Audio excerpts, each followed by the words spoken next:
सभी मित्रों को जय श्री राम। मित्रों, आज मैं पुनः एक बार आपके समक्ष उपस्थित हुआ हूँ और आज का विषय है वर्षों की कर्तव्यनिष्ठता पर भारी पड़ती सत्ता की लोलुपता।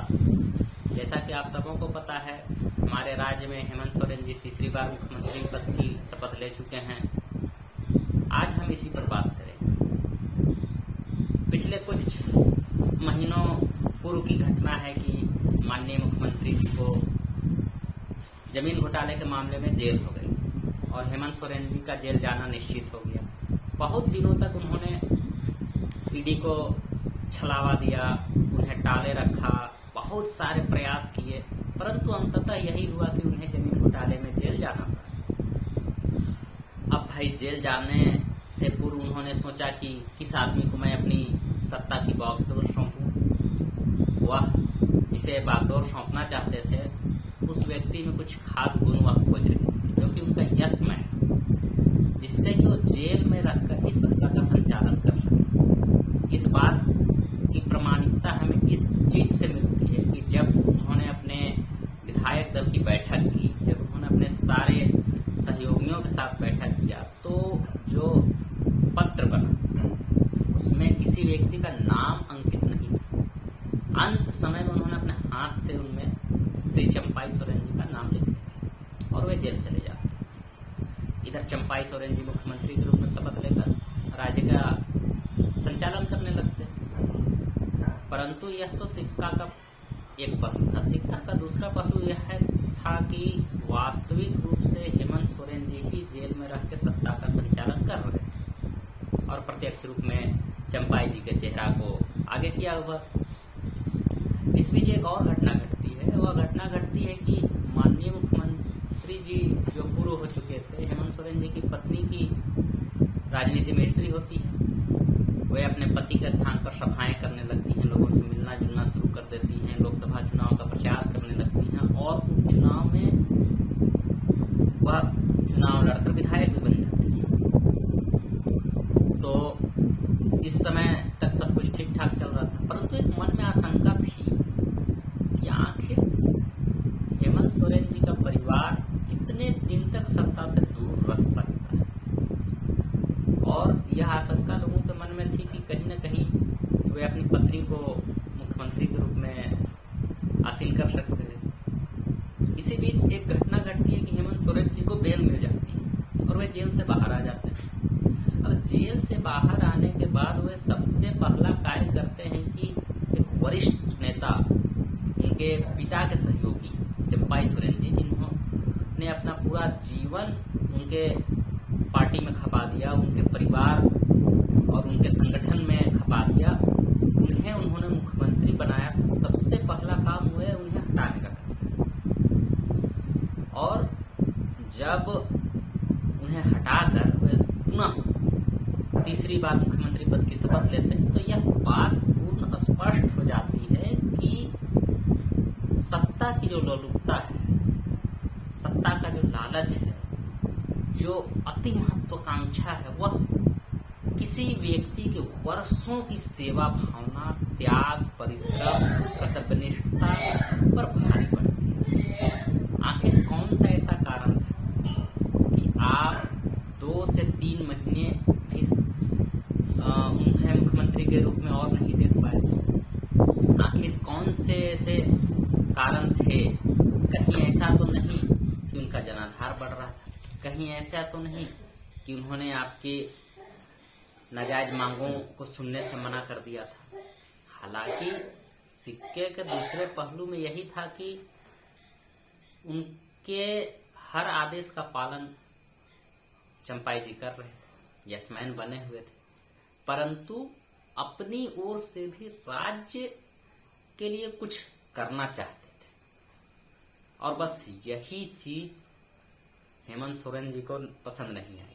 उन्हें ऐसा लगने लगा कि इस कुर्सी पर सिर्फ हम ही लोगों का अधिकार है, इस परिवार का ही अधिकार है, एकाधिकार। और वे पुनः मुख्यमंत्री बनते हैं और पुनः मुख्यमंत्री बनने के बाद अपना, आज उनके मंत्रिमंडल का विस्तार था। रांची में धुरुआ में एक हत्या होती है, एक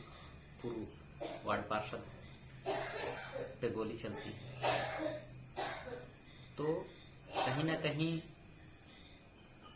आज यह ध्यान देने का विषय है कि आप कितने सत्ता के लोलुप हो सकते हैं कि किसी की सेवा आपको नहीं दिखती। आज वर्तमान मुख्यमंत्री जो हैं हेमंत बाबू, उनके इतिहास को यदि आप देखेंगे तो उनका इतिहास यही रहा है, एन केन प्रकारेण झारखंड को विकास के रास्ते पर नहीं ले जाकर झारखंड से लूट जमा करके अपने परिवार को विकास के रास्ते पर ले जाना, और इस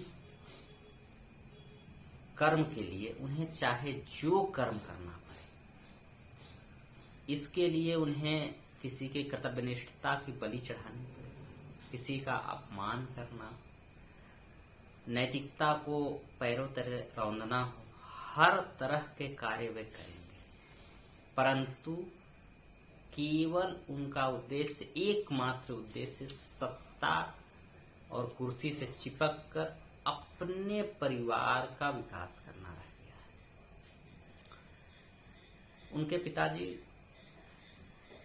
क्रांतिकारी विचारधारा के थे। आजकल हेमंत बाबू भी बाल दाढ़ी बढ़ाए हुए हैं और क्रांतिकारी वेश में आ गए, परंतु उन्हें यह पता होना चाहिए कि बाल दाढ़ी बढ़ाकर कोई क्रांतिकारी नहीं हो जाता। आप पर जो आरोप लगे, आप जेल गए, तो नैतिकता नाम की भी कोई चीज होनी चाहिए। यदि आप सत्ता और धन, इन्हीं दो चीजों पे अटके रह जाएंगे तो हो सके कुछ समय तक आप इसका उपभोग करें, परंतु आने वाले समय में जनता सारी चीजों को देख रही है और बहुत अच्छे से देख रही है।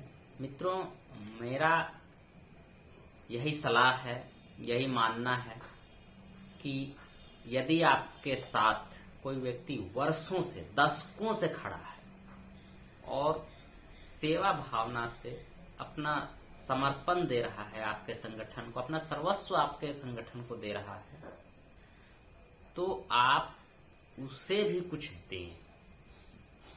उसे भी यह अनुभव होना चाहिए कि हाँ, मैंने इतना समर्पण किया तो मुझे कुछ मिला। आज चंपाई जी अच्छा सेवा करने का एक प्रयास कर रहे थे, हालांकि बैकडोर से आप उन्हें रिमोट कंट्रोल से चला रहे थे। तो क्या यह स्थिति आने वाले विधानसभा चुनाव तक नहीं हो सकती?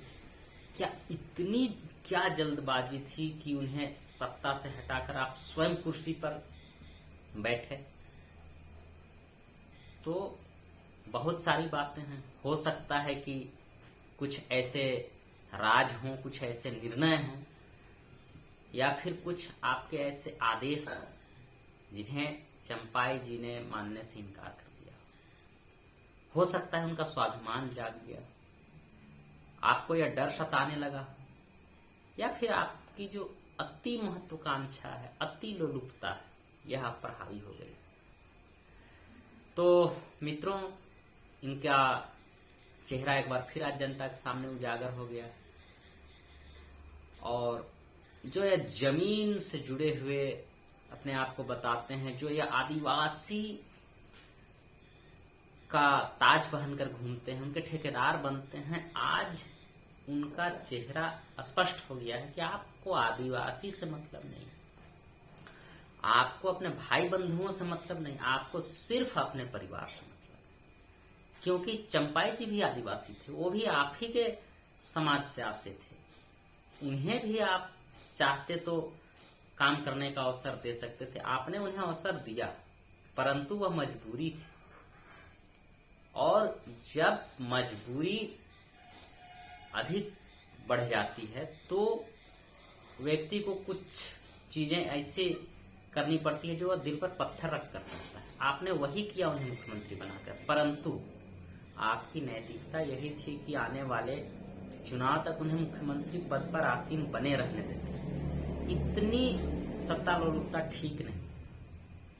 तो मित्रों, उनका चेहरा एक बार पुनः उजागर हुआ है और यह स्पष्ट हो गया है कि यह परिवार झारखंड का नहीं, सिर्फ अपने परिवार का भला करने वाला परिवार है। यह संगठन सिर्फ एक परिवार के विकास में ध्यान रखता है और यह झारखंडी होने का वादा तो करते हैं, परंतु इनके संगठन में नीचे से लेकर ऊपर तक यदि आप नजर डालेंगे तो हर जगह बाहरी लोग भरे पड़े हैं।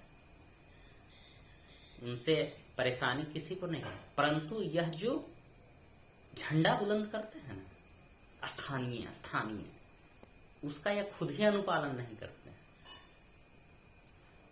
तो जनता बहुत समझदार है, आने वाले चुनाव में इसका प्रत्युत्तर देगी इनको। इन्हीं शब्दों के साथ मैं अपनी वाणी को विराम करता हूं। आप सबों को नमस्कार। जय श्री राम।